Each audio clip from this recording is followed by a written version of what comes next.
Finally সেই দিনটা চলেই এলো। তো আজকে আমার ৭ মাসের স্বাদ, এত অ্যারেঞ্জমেন্ট সামনে, এত সেজেগুজে, এত সামনে অ্যারেঞ্জমেন্ট দেখে তোমরা বুঝতেই পেরে গেছো। আমি তোমাদেরকে আগে থাকতেও বলে রেখেছিলাম যে আমার ৭ মাসের স্বাদটা তোমাদের সাথে শেয়ার করব।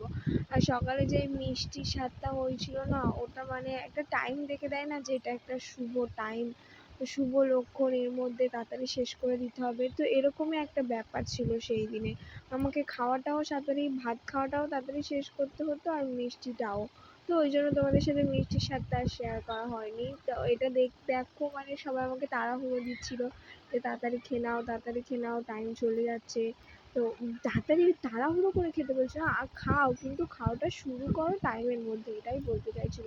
আর এটার মধ্যে মানে ফার্স্ট ফিলিংস, যে ফার্স্ট মা হওয়া, এটা যখন আমি জানতে পেরেছিলাম না, আমার মনের ভেতর এমন একটা অন্যরকম অনুভূতি ছিল, যে যারা ফার্স্ট মা হয়েছে তারাই জানে যে এর অনুভূতিটা কেমন।